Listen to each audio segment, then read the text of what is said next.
নমস্কাৰ বন্ধু বান্ধৱীসকল আমাৰ ৰাখিফল চেনেলটোলৈ আপোনালোকক স্বাগতম জনাইছোঁ। আজি মই আপোনালোকৰ কাৰণে লৈ আহিছোঁ এই নামৰ মানুহসকলৰ 2025 বৰ্ষৰ সম্পূৰ্ণ ৰাশিফল সিদ্ধান্ত। এই বৰ্ষত আপোনালোকৰ স্বাস্থ্য, প্ৰেম, শিক্ষা, কেৰিয়াৰ, টকা, বিবাহ, ভাগ্য আৰু ভৱিষ্যত কেনেকুৱা হ'ব আৰু এই বৰ্ষত আপোনালোকে কি কি সমস্যা পাব আৰু কি কি সুযোগ সুবিধা লাভ কৰিব পাৰিব আৰু লগতে এই বছৰ আপোনালোকে কি কৰাটো উচিত আৰু কিহৰ পৰা দূৰত্ব বজাই ৰাখিব লাগিব। আহক তেনেহলে এই ভিডিওটোৰ যোগেদি আমি সুন্দৰভাৱে জানি লওঁ। যদি ভিডিওটো ভাল লাগে লাইক এটা কৰি আমাৰ মনোবল বঢ়াব আৰু আপোনালোকৰ বন্ধুবৰ্গৰ লগত শ্বেয়াৰ কৰি তেওঁলোককো উপকৃত কৰিব। জীয়াই থাকিবৰ কাৰণে যেনেকৈ আমি খোৱা বোৱা কৰিব লাগে তেনেকৈ ঘৰত সুখ শান্তি বজাই ৰাখিবৰ কাৰণে আমাৰ বাস্তু দোষ দূৰ হ'ব লাগে আৰু লগতে গ্ৰহ নক্ষত্ৰ আমাৰ শুভ জেগাত থাকিব লাগে। এই 2025 চনত এই নামৰ জাতক জাতিকাসকলৰ গ্ৰহ নক্ষত্ৰৰ বিশেষভাৱে পৰিৱৰ্তন দেখিবলৈ পোৱা যাব, যাৰ ফলত আপোনালোকৰ ভাগ্য উদয় হৈ পৰিবলৈ গৈ আছে। ইয়াৰ বাহিৰেও বহু ভাল খবৰ আপোনালোকৰ জীৱনলৈ আহিব। কৰ্মক্ষেত্ৰত আপোনালোকে সুনাম অৰ্জন কৰিব পাৰিব আৰু ব্যৱসায়িক বাণিজ্যৰ ক্ষেত্ৰতো আপোনালোক বহুদূৰ আগুৱাই যাব পাৰিব। চাকৰি বাকৰিৰ প্ৰবল যোগ দেখিবলৈ পোৱা যায় আৰু আপোনালোকৰ শুভ মাহৰ শুভ সময়ত আপোনালোকে যিকোনো শুভ সুযোগ লাভ কৰিবলৈ সক্ষম হ'ব।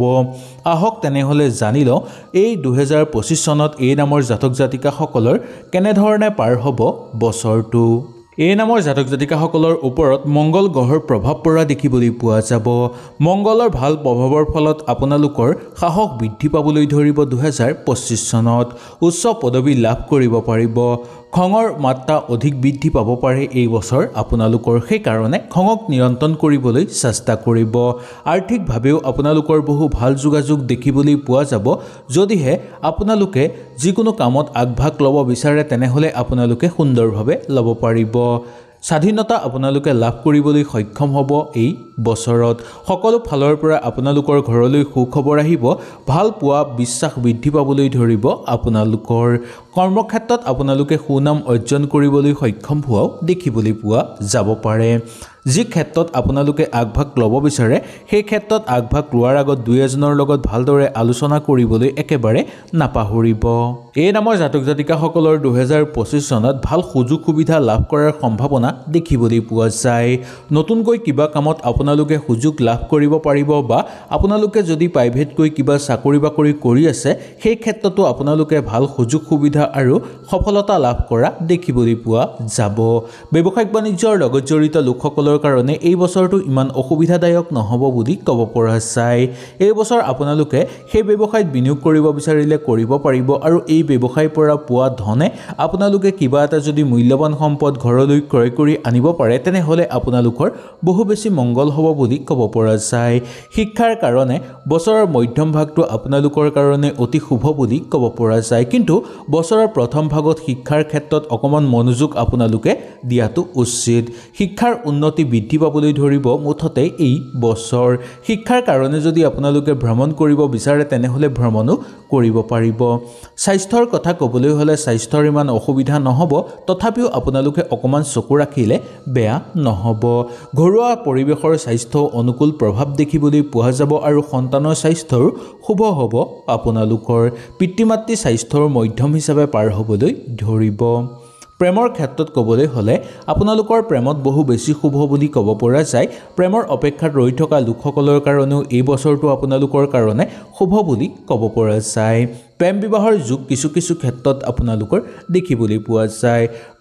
প্ৰেমৰ ক্ষেত্ৰত আন্তৰিকতা আপোনালোকৰ বৃদ্ধি পাবলৈ ধৰিব আৰু সংগ সুখ লাভ কৰিবলৈ ধৰিব। দাম্পত্যৰ ক্ষেত্ৰতো মৰম চেনেহ বৃদ্ধি পাবলৈ ধৰিব। সৰু সুৰা খুটখাট থাকিলেও ইমান চিন্তাৰ কাৰণ নাই বুলি ক'ব পৰা যায়। ইয়াৰ পিছতে নতুনকৈ যদি আপোনালোকে মাটি বাৰী ক্ৰয় কৰিব বিচাৰে এই বছৰ তেনেহ'লে আপোনালোকে পাৰিব, কিন্তু ঘৰৰ মানুহ বা ওচৰে পাঁজৰে মানুহৰ লগত ভালদৰে আলোচনা কৰাৰ পিছতহে আপোনালোকে সেই সুযোগ সুবিধাটো লোৱাটো উচিত বা সেই কামটো আপোনালোকে কৰাটো দৰকাৰ। যদি নতুনকৈ মাটি বাৰী আপোনালোকে কিনিব বিচাৰে তেনেহ'লে কিনিব পাৰিব। ইয়াৰ পিছত আপোনালোকক ক'ব লাগিব যে নতুনকৈ যদি কিবা সম্পদ আপোনালোকে ঘৰত ক্ৰয় কৰিব বিচাৰে আপোনালোকে সুন্দৰভাৱে এই বছৰ কৰিব পাৰিব। বছৰৰ প্ৰথম ভাগতেই ঘৰলৈ সম্পদ অহাৰ প্ৰবল যোগ আপোনালোকৰ দেখিবলৈ পোৱা যাব পাৰে। ইয়াৰ বাহিৰেও ঘৰত যদি কিবা মাংগলিক অনুষ্ঠান আপোনালোকে অনুষ্ঠিত কৰিব বিচাৰে তেনেহ'লে সুন্দৰভাৱে অনুষ্ঠিত কৰিব পাৰিব মাংগলিক অনুষ্ঠান অনুষ্ঠিত কৰাৰ ফলত ঘৰৰ পৰিৱেশ পবিত্ৰ হৈ পৰাৰ উপৰিও ঘৰত সুখ শান্তি বিৰাজ হ'বলৈ ধৰিব আৰু সকলো দেৱ-দেৱীৰ আশীৰ্বাদ আপোনালোকৰ ওপৰত থাকিব পিতৃ-মাতৃৰ স্বাস্থ্য মধ্যম হিচাপে পাৰ হ'ব তথাপিও তেওঁলোকৰ স্বাস্থ্যৰ প্ৰতি আপোনালোকে একেবাৰে অৱজ্ঞা নকৰিব বছৰৰ মধ্যম ভাগলৈ আপোনালোকৰ স্বাস্থ্য হঠাৎ দুৰ্বল হৈ পৰাৰ সম্ভাৱনা দেখিবলৈ পোৱা যাব পাৰে বা আপোনালোকে সেই স্বাস্থ্যৰ প্ৰতি অকমান লক্ষ্য ৰাখিবলৈ চেষ্টা কৰিব লাগিব সন্তানৰ স্বাস্থ্য কিন্তু আগতকৈ অনুকূল প্ৰভাৱ দেখিবলৈ পোৱা যাব পাৰে শিক্ষাগুৰুৰ স্বাস্থ্যৰ অৱনতি ঘটিব পাৰে এই বছৰ সেই কাৰণে শিক্ষাগুৰুসকলৰ প্ৰতি আপোনালোকে দায়বদ্ধ হ'বলৈ চেষ্টা কৰিব বা তেওঁলোকৰ প্ৰতি আপোনালোকে অকমান চকু ৰাখিবলৈ চেষ্টা নিশ্চয় কৰিব কাৰণ তেওঁলোকৰ স্বাস্থ্য দুৰ্বল হৈ পৰিব পাৰে কেৰিয়াৰৰ ক্ষেত্ৰৰ কথা ক'বলৈ হ'লে এই বছৰ চাকৰি বাকৰিৰ ক্ষেত্ৰত আপোনালোকৰ ভাল যোগাযোগ দেখিবলৈ পোৱা যাব অকমান কষ্ট কৰিব লাগিব আৰু অকমান আপোনালোকে নম্ৰ হৈ ধৈৰ্য ধৰিলে সকলো ক্ষেত্ৰতে আপোনালোকে আগুৱাই যোৱাৰ উপৰিও চাকৰি বাকৰিৰ প্ৰবল যোগ আপোনালোকে লাভ কৰিব পাৰিব নিজৰ মতে এই বছৰ চলিবলৈ আপোনালোকে চেষ্টা কৰিব পাৰে আনৰ মতে আপোনালোকে চলিবলৈ চেষ্টা নকৰিব আনৰ কথা শুনিব কিন্তু নিজৰ মতে আপোনালোকে সকলো কৰিব আনৰ মানে ঘৰৰ সকলো মানুহৰ কথা আপোনালোকে শুনি তেওঁলোকৰ মতে চলিব পাৰিব কিন্তু ঘৰৰ বাহিৰৰ মানুহৰ কথা এই বছৰ ইমান নুশুনাটোই আপোনালোকৰ কাৰণে মংগলময় চৰকাৰী চাকৰিৰ কাৰণে যদি এই বছৰ আপোনালোকে কিবা আবেদন কৰি থৈছিল তেনেহলে আপোনালোকে অতি সোনকালে চৰকাৰী চাকৰি লাভ কৰাৰ সম্ভাৱনা দেখিবলৈ পাব বছৰৰ প্ৰথম ভাগতেই চৰকাৰী চাকৰি লাভৰ প্ৰবল যোগ আপোনালোকৰ দেখিবলৈ পোৱা যায় নাইবা একেবাৰে বছৰৰ শেষৰ ফাললৈহে আপোনালোকৰ যোগ আছে কিন্তু মধ্যম ভাগত চাকৰি বাকৰি ইমান যোগ দেখিবলৈ পোৱা নাযায় ইয়াৰ পিছতে আহিছো বিবাহৰ ক্ষেত্ৰত বিবাহৰ কাৰণে আগভাগ ল'ব বিচাৰিলে ল'ব পাৰিব বা ঘৰত যদি কোনোবা বিবাহ উপযুক্ত প্ৰাৰ্থী আছে তেনেহলে তেওঁলোকৰ কাৰণে বিবাহৰ কাৰণে আগভাগ আপোনালোকে লৈ চাব পাৰে ইয়াৰ বাহিৰেও আপোনালোকৰ ঘৰত বিবাহৰ কাৰণে কোনোবাই বিবাহৰ প্ৰস্তাৱ প্ৰেৰণ কৰাৰ সম্ভাৱনা দেখিবলৈ পোৱা যাব পাৰে বিবাহৰ অপেক্ষাত বহুদিনৰ পৰা ৰৈ থকা লোকসকলৰ কাৰণে এই বছৰৰ মধ্যম ভাগটো শুভ বুলি ক'ব পৰা যায় বা বেছি শুভ বুলিও ক'ব পৰা যায় ইয়াৰ পিছত এতিয়া আমি জানি লওঁ আহক কৰ্মক্ষেত্ৰত নতুন নতুন সুযোগ সুবিধা আপোনালোকে লাভ কৰিব পাৰিব আৰু দৈনন্দিন কৰ্মক্ষেত্ৰৰ লগত জড়িত লোকসকলে সমস্যা দূৰ কৰি নতুন যোগাযোগৰ পথ আপোনালোকে বিচাৰি পাব দশম ঘৰত কেতু থকাৰ কাৰণে আপোনালোকে কৰ্মক্ষেত্ৰত বহু ভাল ফল দেখুৱাব পাৰিব আৰু পদোন্নতিৰো লাভ কৰাৰ সম্ভাৱনা দেখিবলৈ পোৱা যায় বছৰৰ মধ্যম ভাগত বৃহস্পতি থাকিব কন্যা ৰাশিত যাৰ ফলত আপোনালোকৰ ঘৰত অতিথি আলহীৰ আগমন দেখিবলৈ পোৱা যাব আৰু অচিনাকি ব্যক্তিৰ পৰা আপোনালোকে সহায় সহযোগিতা লাভ কৰাৰ সম্ভাৱনা দেখিবলৈ পোৱা যাব পাৰে প্ৰশাসনিক বিষয়াসকলৰ পদোন্নতিৰ যোগ দেখিবলৈ পোৱা যাব মাটি সম্পত্তিক লৈ যাতে বিবাদ সৃষ্টি নহয় তাৰ প্ৰতি লক্ষ্য ৰাখিব ককাই ভাই বা ভাই ভনী বা যিকোনো ক্ষেত্ৰৰ লগত যাতে মাটিবাৰীক লৈ সমস্যা সৃষ্টি নহয় তাৰ প্ৰতি এই বছৰ আপোনালোকে বিশেষকৈ লক্ষ্য ৰাখিব লাগিব এই নামৰ জাতক জাতিকাসকলৰ পঞ্চম ঘৰত বৃহস্পতি থকাৰ কাৰণে সন্তানৰ খুব ভাল হ'ব সন্তানৰ কাৰণে সামাজিক ক্ষেত্ৰত আপোনালোকৰ মান সন্মান বৃদ্ধি পাবলৈ ধৰিব ইয়াৰ ফলত আপোনালোকৰ ঘৰৰ পৰিৱেশো আনন্দিত হৈ পৰা দেখিবলৈ পোৱা যাব পাৰে যিকোনো ক্ষেত্ৰত আপোনালোকে আগভাগ ল'ব বিচাৰিলে আপোনালোকে ল'ব পাৰিব তথাপিও দুই এজনৰ লগত ভালদৰে আলোচনা কৰি লোৱাটো উচিত